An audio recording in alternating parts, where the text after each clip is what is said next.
Hi friends, welcome to ക്രിസിൽ. Indian premier ലീഗിൽ ഇന്ന് നടന്ന രണ്ടാമത്തെ മത്സരത്തിൽ പഞ്ചാബ് കിങ്സ് 18 റൺസിന് ചെന്നൈ സൂപ്പർ കിങ്സിനെ പരാജയപ്പെടുത്തിയിരിക്കുകയാണ്.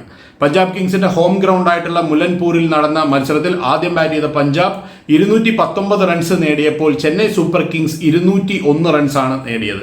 ഏതായാലും മത്സരത്തിന്റെ ഒരു തുടക്കത്തിലേക്ക് വരുമ്പോൾ ടോസ് നേടിയ പഞ്ചാബിന്റെ ക്യാപ്റ്റനായിട്ടുള്ള ശ്രേയസ് അയ്യർ ആദ്യം ബാറ്റ് ചെയ്യാനായിട്ട് തീരുമാനിക്കുകയായിരുന്നു. നമ്മളെപ്പോഴും പറയുന്നതാണ്, ഈ ഒരു ടൂർണമെന്റിൽ എസ്പെഷ്യലി എല്ലാ മത്സരങ്ങളും തന്നെ ആദ്യം ബാറ്റ് ചെയ്യുന്ന ടീമുകളാണ് ജയിക്കുന്നത് എന്നുള്ളത്. എന്നാലും പക്ഷേ പല ടീമുകളും ആദ്യം ടോസ് ജയിച്ചാലും അവർ ബൗൾ ചെയ്യാനായിട്ട് തീരുമാനിക്കുന്നുണ്ട്.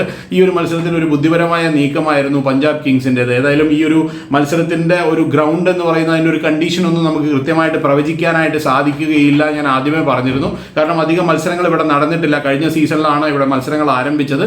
പക്ഷേ കഴിഞ്ഞ സീസണിൽ എല്ലാ മത്സരങ്ങളും തന്നെ ഒരു ലോ സ്കോറിംഗ് മത്സരങ്ങളായിരുന്നു. പക്ഷേ ഇപ്പോൾ നടന്നിരിക്കുന്ന ഈ രണ്ട് മത്സരങ്ങളിലും 200 റൺസ് വന്നു എന്നുള്ളതാണ്. ആദ്യ മത്സരത്തിൽ രാജസ്ഥാൻ റോയൽസ് 200-ൽ കൂടുതൽ സ്കോർ ചെയ്യുകയും ഈ ഒരു മത്സരത്തിൽ രണ്ട് ടീമുകളും 200-ന് മുകളിൽ സ്കോർ ചെയ്യുകയും ചെയ്തു എന്ന് പറയുമ്പോൾ ഇതൊരു നല്ല ബാറ്റിംഗ് വിക്കറ്റായി മാറിക്കൊണ്ടിരിക്കുന്നു എന്നുള്ളതാണ്. അതായത് ഒരു പാർ സ്കോർ എന്ന് പറയുന്നത് ഈ സീസൺ കഴിയുമ്പോഴേക്കും 200 എന്നുള്ള ലെവലിലേക്ക് എത്തുമെന്നാണ് പ്രതീക്ഷിക്കുന്നത്.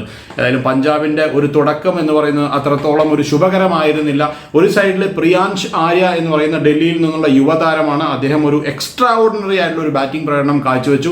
അദ്ദേഹത്തിന്റെ ബാറ്റിംഗ് പ്രകടനം തന്നെയാണ് എടുത്തു പറയാനുള്ള ഏറ്റവും വലിയ സവിശേഷത എന്ന് പറയുന്നതും. കാരണം അദ്ദേഹം 39 ബോളുകളിൽ സെഞ്ചുറി നേടിയിരിക്കുകയാണ്. അതായത് ഇന്ത്യൻ പ്രീമിയർ ലീഗിൽ സെഞ്ചുറി നേടുന്ന ഇന്ത്യൻ താരങ്ങളിൽ രണ്ടാമത്തെ പൊസിഷനിൽ, അതായത് ബോളുകളുടെ എണ്ണം എടുക്കുകയാണെങ്കിൽ രണ്ടാമത്തെ പൊസിഷനിലേക്ക് അദ്ദേഹം എത്തിയിരിക്കുകയാണ്. 39 ബോളുകൾ മാത്രമാണ് അദ്ദേഹം സെഞ്ചുറി നേടാനായിട്ട് എടുത്തത് എന്നുള്ളതാണ്. പക്ഷെ ഒരുപാട് ചാൻസുകൾ അദ്ദേഹം കൊടുത്തു. ചെന്നൈ സൂപ്പർ കിങ്സിന്റെ ഫീൽഡർമാർ ഒരുപാട് ക്യാച്ചുകൾ നഷ്ടപ്പെടുത്തുന്നതൊക്കെ നമ്മൾ കണ്ടു. പക്ഷെ അതൊന്നും അദ്ദേഹത്തിന്റെ ആ ഒരു സെഞ്ചുറിയുടെ മാറ്റ് കുറയ്ക്കുന്നില്ല എന്നുള്ളതാണ്. കാരണം അദ്ദേഹം ഡൽഹി പ്രീമിയർ ലീഗിൽ ഒരു എക്സ്ട്രാ ഓർഡിനറി ആയിട്ടുള്ള ഒരു പ്രകടനം കാഴ്ചവെച്ചതിന്റെ പിൻബലത്തിലാണ് ഇപ്പോൾ ഈ ഒരു IPL അദ്ദേഹത്തിന് നറുക്ക് വീണത്.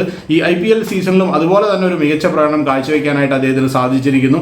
നമ്മൾ ഈ ഒരു മത്സരത്തിന്റെ തുടക്കത്തിൽ തന്നെ പറഞ്ഞിരുന്നു, ആദ്യ ഒരു മത്സരത്തിൽ ഒരു 47 റൺസ് നേടിയത് ഒഴിച്ചാൽ പിന്നെ നല്ല പ്രകടനങ്ങളൊന്നും അദ്ദേഹത്തിന്റെ ഭാഗത്ത് നിന്ന് വന്നിരുന്നില്ല. അദ്ദേഹത്തിന് പകരമായിട്ട് ജോഷ് ഇംഗ്ലീഷ് എന്ന് പറയുന്ന ഓസ്ട്രേലിയൻ താരത്തിനെ പരീക്ഷിക്കണം എന്ന് വരെ നമ്മളും പറഞ്ഞിരുന്നു. പല ആളുകളും ആ ഒരു അഭിപ്രായം പറഞ്ഞിരുന്നു. പക്ഷേ അതെല്ലാം മാറ്റിവെച്ചുകൊണ്ട് ഒരു ടോപ്പ് ക്ലാസ് ആയിട്ടുള്ള ഒരു പ്രകടനം കാഴ്ചവെക്കാനായിട്ട് പ്രിയാൻഷ് ആര്യയ്ക്ക് സാധിച്ചിരിക്കുകയാണ്. അവരുടെ തുടക്കം ഒട്ടും തന്നെ നല്ലതല്ലായിരുന്നു എന്ന് ഞാൻ പറഞ്ഞു. ആദ്യം തന്നെ അവർക്ക് പ്രഭ് സിമ്രൻ സിംഗിനെ നഷ്ടപ്പെട്ടു, പിന്നീട് ശ്രേയസ് അയ്യരെ നഷ്ടപ്പെട്ടു, നേഹൽ വധേരനെ നഷ്ടപ്പെട്ടു. പ്രമുഖ താരങ്ങളെ എല്ലാം തന്നെ ഒരു സ്റ്റേജിൽ പെട്ടെന്ന് അവർക്ക് നഷ്ടപ്പെട്ടുകൊണ്ടേയിരുന്നു എന്നുള്ളതാണ്. 8 ഓവർ പൂർത്തിയാകുമ്പോഴേക്കും 83 റൺസിന് 5 വിക്കറ്റ് എന്ന നിലയിലായിരുന്നു പഞ്ചാബ് കിങ്സ്. അതുകൊണ്ട് തന്നെ ഈ മത്സരത്തിലേക്ക് ഒരു തിരിച്ചുവരവ് ഉണ്ടാകുമെന്ന് നമ്മൾ പ്രതീക്ഷിച്ചില്ല.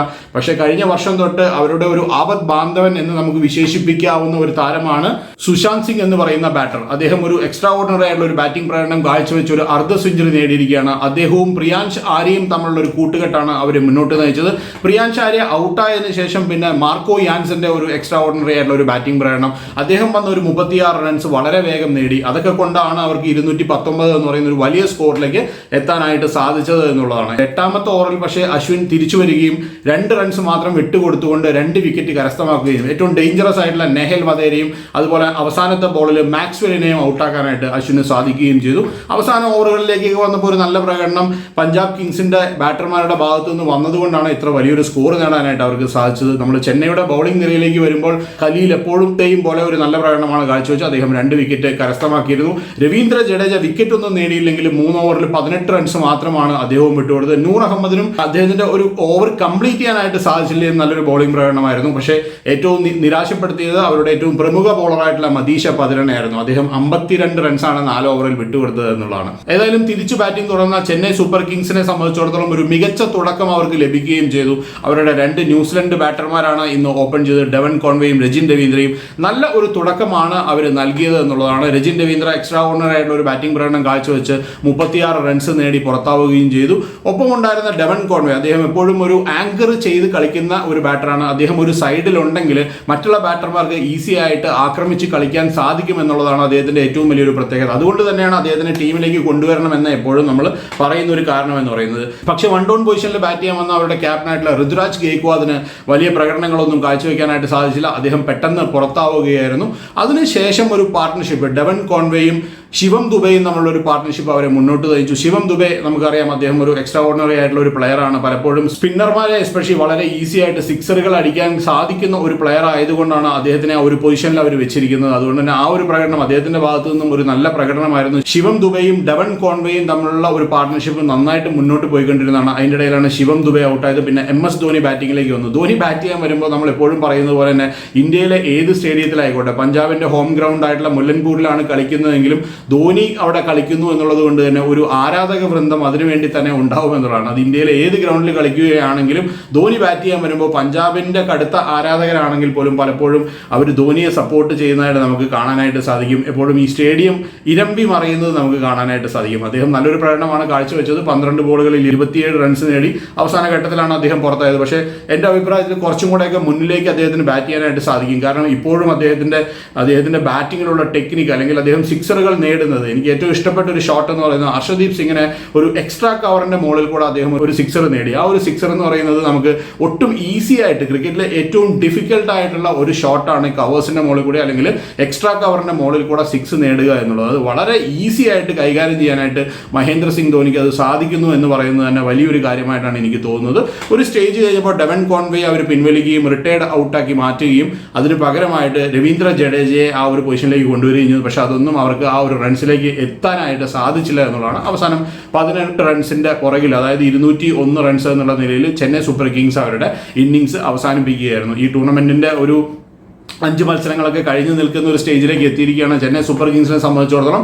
5 മത്സരങ്ങൾ കഴിഞ്ഞപ്പോൾ 4 മത്സരങ്ങളിലും അവർ പരാജയപ്പെടുകയായിരുന്നു. ഒരു മത്സരത്തിൽ മാത്രമാണ് അവർക്ക് വിജയം നേടാനായിട്ട് സാധിച്ചുള്ളത്.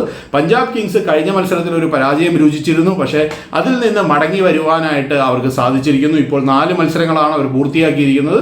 അതിൽ 3 മത്സരങ്ങളും ജയിക്കാനായിട്ട് പഞ്ചാബിന് സാധിച്ചിരിക്കുന്നു. പോയിന്റ് പട്ടികയിൽ ഏറ്റവും മുകളിലത്തെ ഒരു ടോപ്പ് ലെയറിലേക്ക് എത്താനായിട്ട് പഞ്ചാബിന് സാധിച്ചിരിക്കുന്നു. നല്ല എക്സ്ട്രാ ഓർഡിനറി ആയിട്ടുള്ള കുറേ എക്സ്പീരിയൻസ്ഡ് ആയിട്ടുള്ള താരങ്ങളും ഒപ്പം തന്നെ യുവതാരങ്ങളും അടങ്ങുന്നതാണ് പഞ്ചാബിന്റെ നിര എന്നുള്ളതാണ്. അല്ലെങ്കിൽ ഇന്നത്തെ ഈ ഒരു മത്സരത്തിന്റെ തന്നെ നമ്മൾ ആദ്യം പറഞ്ഞ ഒരു സ്റ്റേജിലേക്കൊക്കെ പോവുകയാണെങ്കിൽ 83 റൺസിന് 5 വിക്കറ്റ് നഷ്ടപ്പെട്ട ഒരു സ്റ്റേജിൽ നിന്ന് 219 എന്ന് പറയുന്ന ഒരു വലിയ സ്കോറിലേക്ക് എത്താനായിട്ടൊക്കെ സാധിക്കുക എന്ന് പറയുന്നത് തന്നെ അവരുടെ ഒരു മെന്റലി ഉള്ള ഒരു ഡിഫറൻസ് ആണ് അവിടെ കാണിക്കുന്നത് എന്നുള്ളതാണ്. ഏതായാലും ഇങ്ങനെ തന്നെ ഒരു മികച്ച പെർഫോമൻസുമായിട്ട് മുന്നോട്ട് പോകാനായിട്ട് പഞ്ചാബ് കിങ്സിന് സാധിക്കട്ടെ എന്ന് ആശംസിച്ചുകൊണ്ട് നിർത്തുകയാണ്.